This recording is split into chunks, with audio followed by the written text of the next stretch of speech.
Hey, welcome to this week's episode of Merricks Garage. Big changes. The truck is back on the road. Not the trail, the road. I'm still shaking out a lot of the bugs with it. Nothing huge. I'll get into them in the video, but it is back. I'm driving. I don't have a ton of footage yet because my alternator crapped out. But apart from that, everything's cool. Merricks Garage. Peace. Before I go ahead and jump into this week's video, I'm going to throw a quick plug for my Amazon store. Now, I know that I've had this up there for a while, and some of you guys have checked it out. Amazon changed how it features and presents this stuff, so I had to reload the store.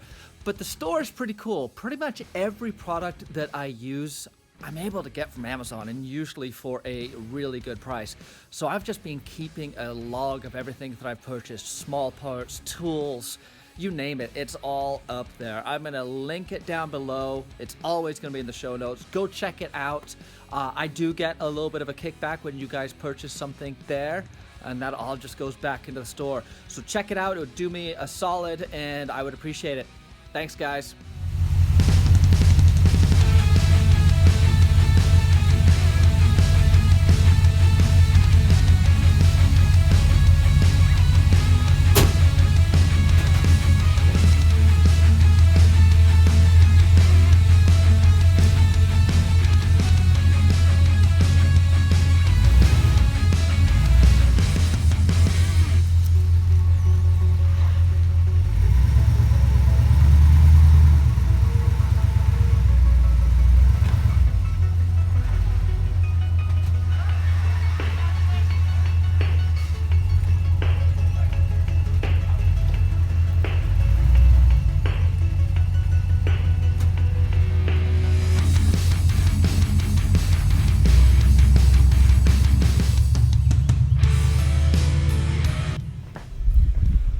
With the truck up and running, we're going to start moving into a new chapter in the build, and this is where I think a lot of people lose the plot. It's really easy when you're in the heat of the build to just be focused and getting everything done, and then once you get the truck running or you get the main part of the project done, you can tend to kind of back off the throttle a little bit, so to speak. Now, there's nothing wrong with that. Trust me. I need a break from all the gnarly days I've been putting in getting this thing back up. But I still have a list that's a couple pages long of things that need to be done.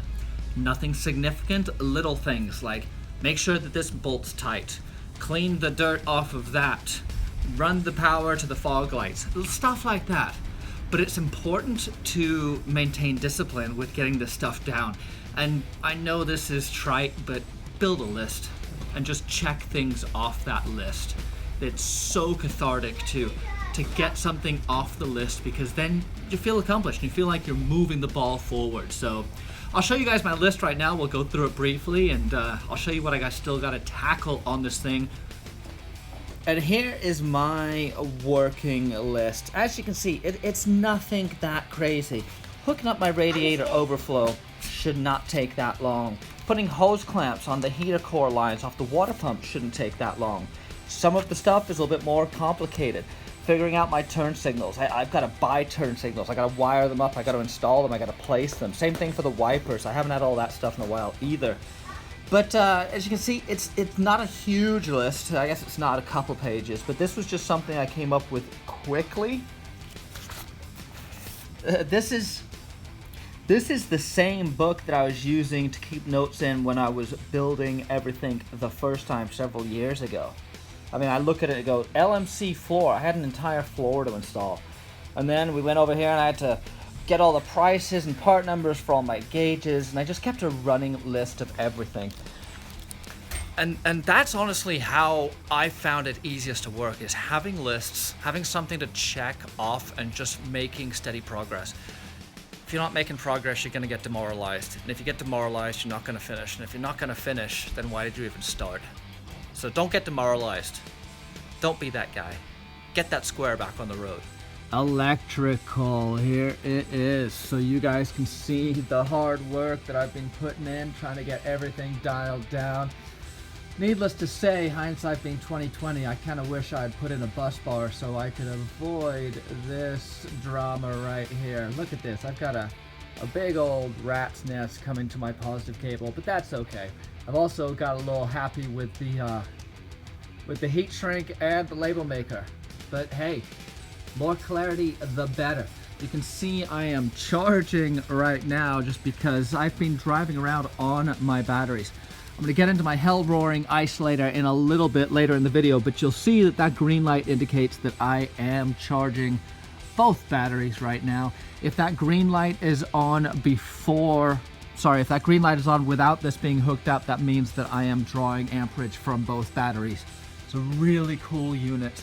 Got the e-locker all hooked up. That thing is so slick. There's no compressor to mount, there's no air lines to run. In fact, let me find the cable. This right here is my, you see that? The one wrapped in electrical tape? That's the wiring for my e-locker. So this wire right there is the only exposed area of the wiring for the electrical locker. Everything else is tucked up and away with the hydraulic lines running up through the frame and then back out to the front of the truck. Putting the final touches on the locker here. This is my locker switch that I have to wire up. I've already ran everything. This is the continuous power, and then this is going to be my 12 volt switched right here, and obviously, where is it? I got a ground, and then I also have these two. This is for my Rugged Radios intercom console. The locker came with this inline fuse, which I presume is just going to go on the 12 volt switch to give me a 10 amp fuse. Even though it's running through a relay, this is probably a good idea so I don't get any spikes through the switch. So yeah, it's time to terminate this one. I've already measured this guy down. Where am I cutting it? Right here.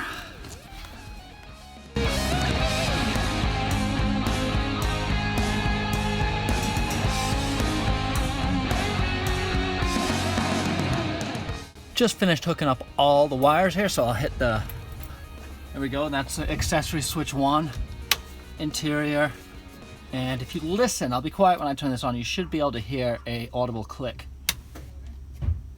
I don't know if you caught that, but the locker's engaged at this point.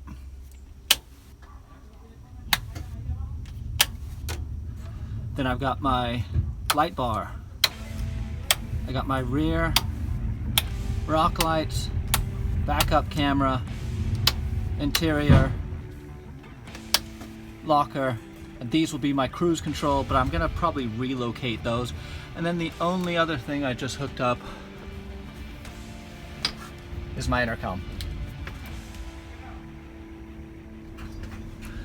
One of the things I still have to do is install the body mounts, the forward body mounts. So I've only got the core support, the 2 mid and the 2 rear. So I need to put these back on. I removed them initially because I thought they were going to interfere with the links, and then I ended up moving the links bracket way behind them. So the good story is that they're going to fit. I've had to do some modification. You can see here, I've had to clearance them a little bit. Nothing crazy though. I just have to go deal with those stupid rivets that are still stuck in the frame. I hate those things, but they sure are strong. So let's go throw this thing in.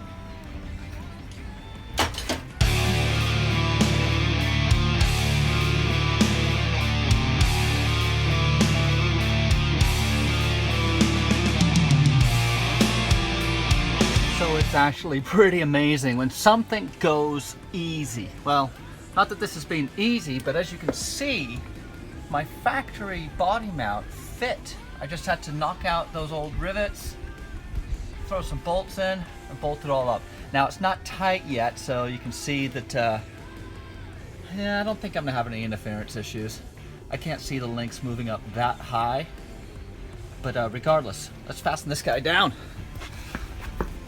I am digging this new motor and this brushless ratchet. This thing, awesome.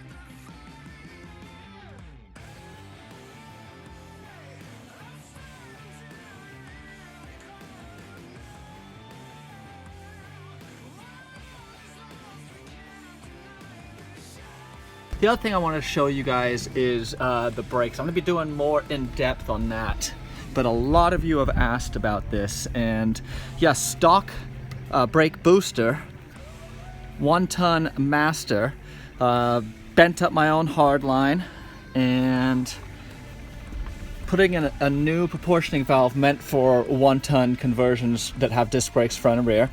I've gone to steel braided, and I've still got hardline back to the rear, but that will be getting fixed. And then the nice thing is, you see I'm able to run this line exactly how I want it, which is pretty cool. No more hanging out in the breeze waiting to get snagged by a branch coming through. I've still got to tidy it up quite a bit, but yeah, I like the way it's coming together. At this point, I'm going on about maybe 6 test drives, nothing too far. I'm shaking out some of the bugs, some of the issues, and but overall, it's so fun to drive. The biggest difference is just how supple it is. There's just so much more suspension travel available up front, which just leads to just a very different ride. It is a handful, I'm not gonna lie, but it's a big truck on 40-inch tires with lots of suspension travel. So I'm gonna need to put a sway bar in. That's gonna make a big difference. And part of it is just learning how to drive the truck again. It's been about 6 months since I drove it, and this isn't a truck that you just jump in and drive. It requires attention, it requires control, it requires, you know, just focus. But it is a blast. I'll tell you, there was a couple of little whoops on this road by me, and it's amazing. It just gobbles them up. So yeah, really fired up. Can't wait for you guys to see it in action. I'm super amped. I hope this was enjoyable for you guys. It's been a really long project, but it's been really fun. I've learned a ton. Been super happy on how things have turned out so far. So yeah, what else can we talk about? What else can I address? I have had some issues. My alternator, I think, is on its way out. So I've had to order a new alternator. So with the alternator acting up, the only reason I noticed it was my voltage just wasn't very high on my voltmeter inside the truck, and it's never been great. But this series of LS motors does have a voltage regulator built in that does enable them to be somewhat selective about their range, but I'm pushing around 10.6 volts, which is not enough. At this point, I'm probably just reading the voltage of the battery. I do have something really cool though. I have a hell-roaring Isolator Combiner. I did a video on this a long time ago. I doubt many of you have seen it, but an Isolator Combiner, it basically keeps my batteries. I have 2 batteries in the truck, and the Isolator Combiner does exactly that. It isolates the batteries from each other so that one won't draw down the other one if there's a leak or a short. But I can combine them into one solid, not voltage pool, but amperage pool. And the way the diode in the hell-roaring Isolator works is really cool. There's no voltage drop because there's no moving parts. It is a solid-state switching diode. It's just this guy right here. Let me show you guys. There is my Isolator Combiner from Hell Roaring. Like I said, all it does is just combine the batteries or separate them. It's a really cool unit, and I control it via a switch in the dash. This guy right here is my Hell Roaring Isolator Combiner. So you see when that LED goes green, I know that both batteries are being used. Then obviously I'm just on one battery. It's a really trick piece of kit. What it really did for me this time was help. I was coming back from church on Sunday night late. I had the lights on in the truck, and I just started to notice the truck just was not running right. I looked down at my voltmeter and I'm pushing like 10 volts. I flicked the switch, got another amperage pool going, and was able to get home and troubleshoot down to a bad alternator. So that's next on my list. Hopefully I'll get that in this weekend. I don't have a ton of footage of me driving yet. I'm hopefully going to have that for you in a couple weeks coming up. I'm doing all the shakedown right now for the body mounts and the list and everything that I've got to get done. Click that subscribe button, throw me a comment and a like and a share. And thank you guys for coming. I've had a blast doing this, and I really hope you guys have enjoyed it too. It's been a lot of good fun and a lot of hard work. But the payoff is awesome. Driving this thing is fantastic.